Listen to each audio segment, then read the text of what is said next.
Hello student, स्वागत है एक बार फिर से आप सभी का आपके अपने YouTube channel English and mathematics classes में। वेल माय डियर स्टूडेंट्स, आज की इस वीडियो में आज आप लोग पढ़ेंगे केस के बारे में। केस के बारे में पढ़ेंगे। तो चलिए शुरू करते हैं आज का ये क्लास।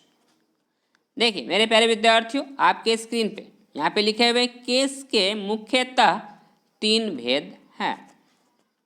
केस के कितने भेद हैं मेरे प्यारे विद्यार्थियों? तो कह रहा है कि मुख्यतः 3 भेद हैं। डैट मीन्स कि 3 टाइप्स। कितने टाइप्स हैं मेरे प्यारे विद्यार्थियों? तो 3 टाइप्स हैं। अब कौन कौन से हैं वो?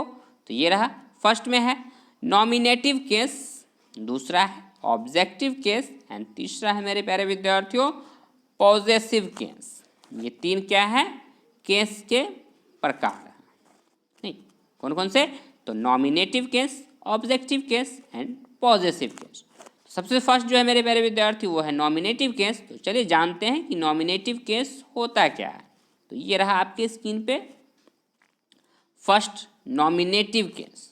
देखिए कह रहा है कि नॉमिनेटिव केस में कि जब कोई नाउन या प्रोनाउन किसी क्रिया के कर्ता के रूप में प्रयुक्त रहता है तब वह नाउन या प्रोनाउन नॉमिनेटिव केस में होना समझा जाता है। इंग्लिश में इसे कहेंगे when a noun or pronoun is used as the subject of a verb it is said to be in the nominative case। मेरे प्यारे विद्यार्थियों, आपसे क्या कहा जा रहा है कि जब कोई नाउन या प्रोनाउन किसी क्रिया डेट मीन्स कि इसी क्रिया को ना इसे क्या कहते हैं? वर्ब कहते हैं। इसे क्या कहते हैं मेरे प्यारे विद्यार्थियों? वर्ब। ठीक है, तो क्रिया को वर्ब कहते हैं। तो कहा कि जब कोई नाउन या प्रोनाउन किसी वर्ब के किस में प्रयुक्त हो? कर्ता मतलब कि सब्जेक्ट के रूप में, यहाँ पे लिखा हुआ है इंग्लिश में सब्जेक्ट के रूप में प्रयुक्त रहता है तब वह जो नाउन और प्रोनाउन होता है वो क्या होता है मेरे प्यारे विद्यार्थियों? नॉमिनेटिव केस में होना समझा जाता है। कैसे? तो ये देखिए, आपको एग्जाम्पल के साथ मैं आपको समझाता हूँ। ये रहा इसके एग्जाम्पल्स। देखिए लिखा हुआ फर्स्ट सेंटेंस है कि Ram is eating. Ram is eating. तो इसमें जो है मेरे प्यारे विद्यार्थियों राम क्या है? राम तो नाउन है ना। राम क्या है? एक नाउन है। राम क्या है मेरे प्यारे विद्यार्थियों? एक नाउन है। राम हो गया नाउन और इज और ईटिंग ये हो गया वर्ब। इज और ईटिंग क्या है? वर्ब है। तो क्या कहा कि जो नाउन या प्रोनाउन वर्ब के कर्ता के रूप में प्रयुक्त होता हो, मतलब कि जो वर्क कर्ता सब्जेक्ट, ये जो कर्ता है जिसे इंग्लिश में सब्जेक्ट कहते हैं, ये क्या होता है? तो सब्जेक्ट में मेरे प्यारे विद्यार्थी या तो नाउन या प्रोनाउन आते हैं और ये वो होता है जो वर्क करता है। क्या करता है मेरे प्यारे विद्यार्थियों? वर्क करता है। कर्ता से पता इसे भी चलता है और चाहे तो आप इसे समझ ले आसानी से कि जो वर्क करता है ना किसी सेंटेंस में, जो वर्क करने वाला व्यक्ति जो हो वही क्या कहलाता है? सब्जेक्ट कहलाता है। तो यहाँ पे जो इज ईटिंग डैट मीन्स कि वर्ब है, ईटिंग खा रहा है। तो कौन खा रहा है? राम ही तो खा रहा है ना मेरे प्यारे विद्यार्थी। तो वर्क कौन कर रहा है? तो वर्क कर रहा है राम। इसलिए मेरे प्यारे विद्यार्थियों यहाँ पे राम क्या हो गया? ये हो गया नॉमिनेटिव केस। क्या हो गया? नॉमिनेटिव केस में ये जो नाउन है राम, ये किस में यहाँ पे यूज हो रखा है? कौन से केस में? तो कहेंगे नॉमिनेटिव केस में यूज हो रखा है। नहीं, ये एज अ सब्जेक्ट है और जो एज अ सब्जेक्ट वर्ब के सब्जेक्ट के रूप में, इसको आप इस तरीके से समझिए बेहतर कि जो नाउन या प्रोनाउन क्या कहा गया कि जो नाउन या प्रोनाउन वर्ब के सब्जेक्ट के रूप में यूज होता है उसे ही क्या कहते हैं?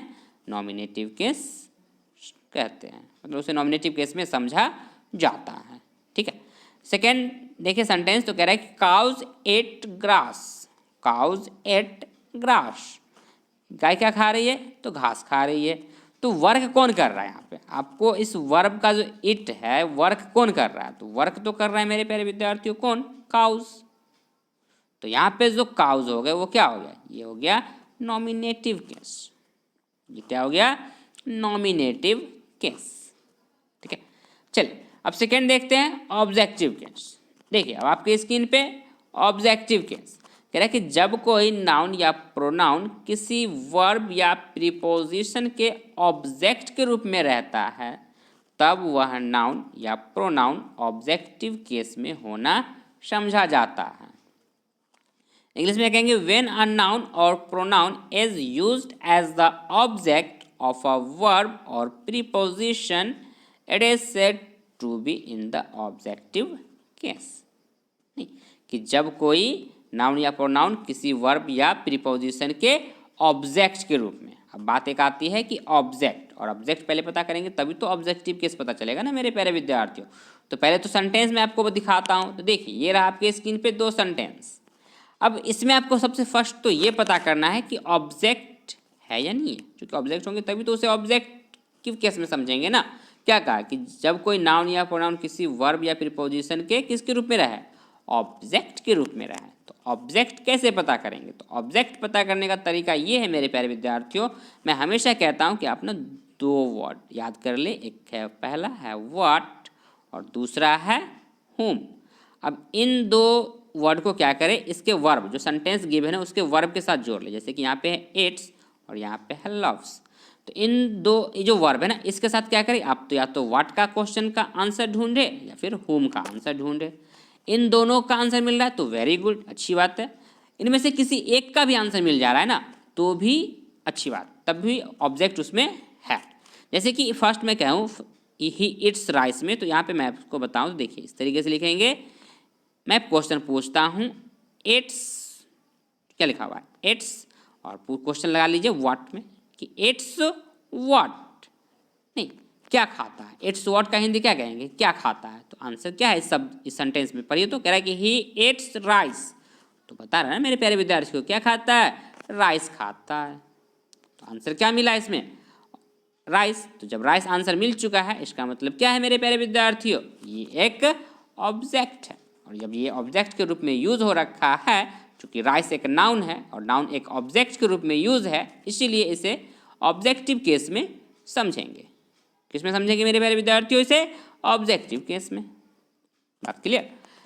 इसी तरीके से इसमें देखें तो इसमें क्या है लव्स। अब लव्स के साथ व्हाट का क्वेश्चन ढूंढिएगा तो मिलेगा नहीं मिलेगा, तो इसलिए इसको पूछिएगा। क्योंकि लव्स व्हाट पूछेगा तो मीनिंग क्या हो जाएगा कि प्यार क्या, तो कोई मतलब नहीं बनता है मेरे प्यारे विद्यार्थियों। क्वेश्चन इसमें पूछिएगा लव्स whom। मैं थोड़ा अच्छे से लिख दूँ इस लव्स को, तो देखिएगा कि यहाँ पे मैं लिख रहा हूँ लव्स whom, कि मोहब्बत किससे, प्यार किससे। तो कह रहा है सेंटेंस में मुझसे, नहीं सी लव्स मी। तो यहाँ पे जो ऑब्जेक्ट है मेरे प्यारे विद्यार्थियों वो क्या है, वो है मी। तो इसीलिए इसे किस में समझेंगे, तो ऑब्जेक्टिव केस में समझेंगे। ये बातें होती है। तो याद रखना है कि ऑब्जेक्ट कैसे पता करना है, तो बस 2 चीज़ का आंसर ढूंढना है। आंसर ढूंढना है वो है 2 वर्ड व्हाट और whom। इन 2 का आंसर ढूंढिए किसके साथ, तो वर्ब्स के साथ। जैसे कि यहाँ पे लव्स, यहाँ पे इट्स। जो भी सेंटेंस आपको गिवन हो उस सेंटेंस में हमेशा वर्ब्स के साथ जोड़िए व्हाट को या whom को। दोनों का आंसर मिल रहा है तो वेरी गुड, नहीं मिल रहा है किसी एक का भी आंसर मिल रहा है तो अभी वेरी गुड, आपको उसमें ऑब्जेक्ट दिया हुआ है। यदि नहीं आंसर मिल रहा है इसका मतलब उसमें ऑब्जेक्ट नहीं दिया हुआ है। बात समझ में आ रही है, बिल्कुल आ रही होगी मेरे प्यारे विद्यार्थियों, बात समझ में आ रही होगी। यदि बातें समझ में आ रही है, सेशन अच्छा लग रहा है, तो मेरे प्यारे विद्यार्थियों वीडियो को लाइक कर दे, चैनल को सब्सक्राइब जरूर कर ले, ताकि इस तरीके का वीडियो मैं जब भी अपलोड करूं उस वीडियो का नोटिफिकेशन आपको सबसे पहले मिल सके और आप उस वीडियो को देख पाए। साथ साथ वीडियो को शेयर करना बिल्कुल ना भूलें। चलिए so now let's move on the kind number 3।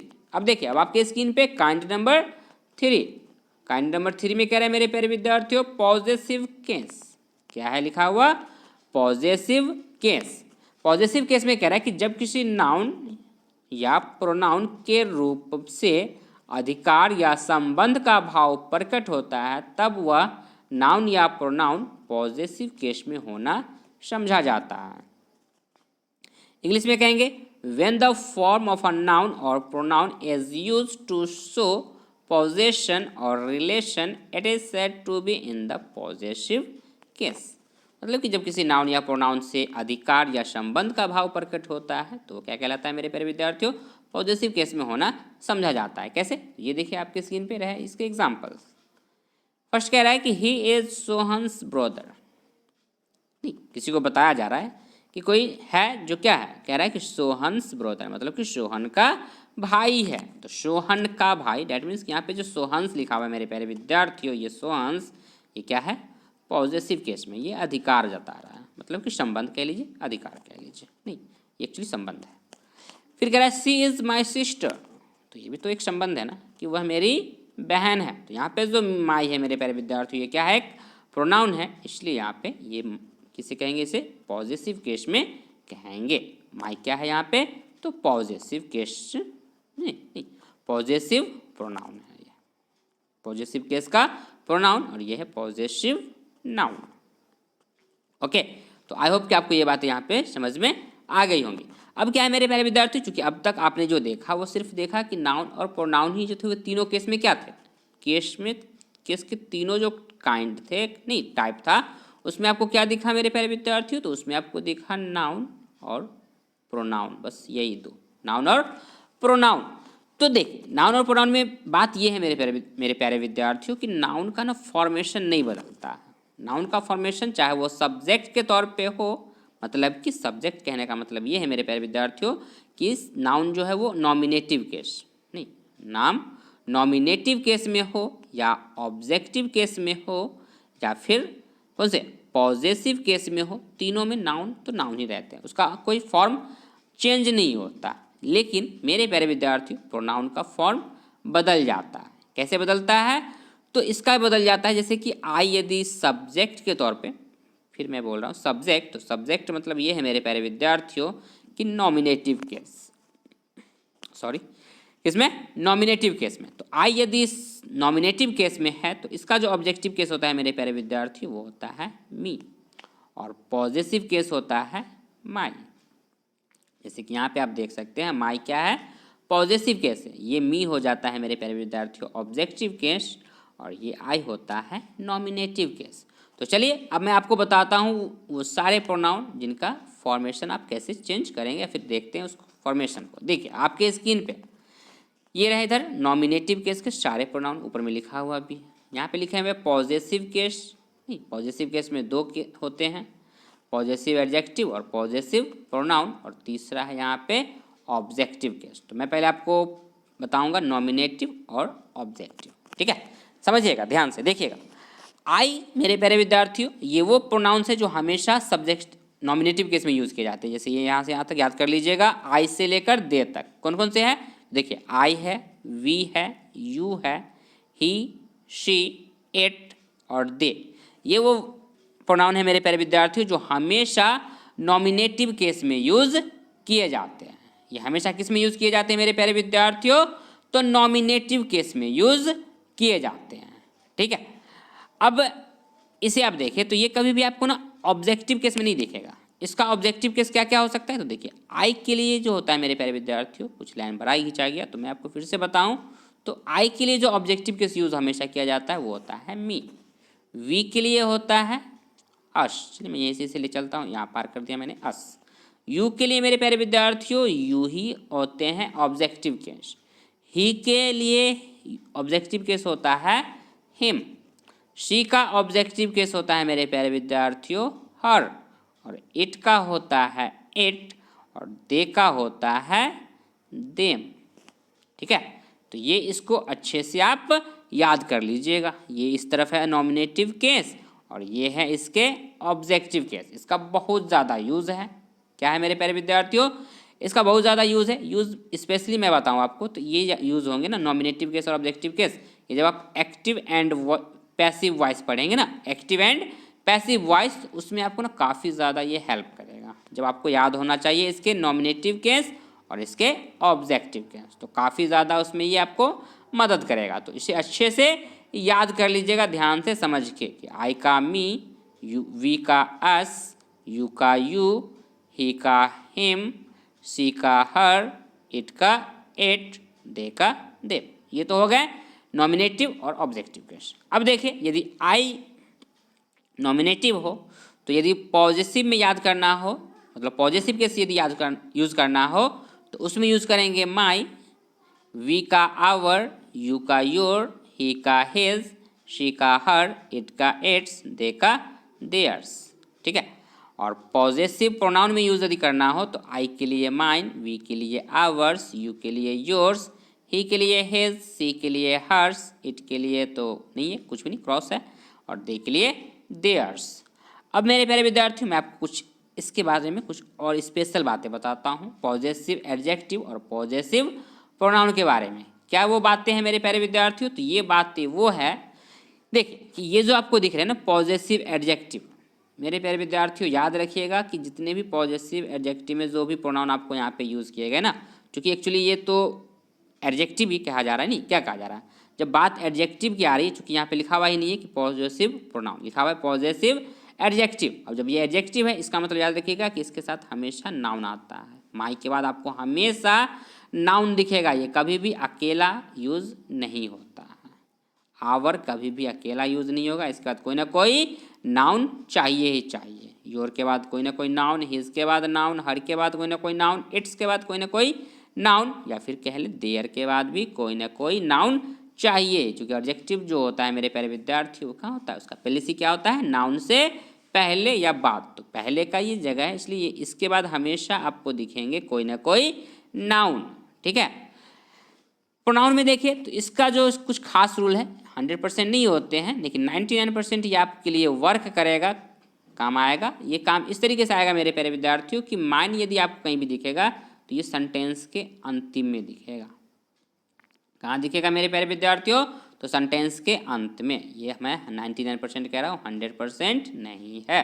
1% exception, अपवाद कहीं पे आ सकते हैं, किसी का सेंटेंस के मिडिल में भी हो सकते हैं, लेकिन आपको 99% है कि ये सेंटेंस के आखिर में दिखेंगे। माइन हो गया, आवर्स हो गया, योर्स हो गया, हिज हो गया, हर्स हो गया और देयर्स। और साथ ही साथ इसमें एक और ख़ास बात ये है मेरे प्यारे विद्यार्थियों कि इसके बाद कोई नाउन नहीं दिखेगा। इसके बाद कोई भी नाउन आपको नहीं दिखेगा। ठीक है ना, ये जो माइन है, आवर्स है, योर्स है, हिज है, हर्स है, देयर्स है, इसके बाद मेरे प्यारे विद्यार्थियों आपको कोई नाउन नहीं दिखेंगे। ठीक है, तो ये वो बात है मेरे प्यारे विद्यार्थियों जो मैं आपको बताना चाह रहा था। आई होप कि आपको ये सब बातें आपको काफ़ी मदद करेंगे आपको समझने में। ठीक है, तो आई होप कि आप इसे अच्छे से समझ गए होंगे। यदि बात समझ में आ गई है तो वीडियो को लाइक कर दे, चैनल को सब्सक्राइब ज़रूर कर ले, ताकि इस तरीके का वीडियो मैं जब भी अपलोड करूँ उस वीडियो का नोटिफिकेशन आपको सबसे पहले मिल सके और आप उस वीडियो को देख पाए। साथ ही साथ मेरे प्यारे विद्यार्थियों वीडियो को ज़्यादा से ज़्यादा लोगों तक शेयर जरूर कर दें। So that's all for today, thank you.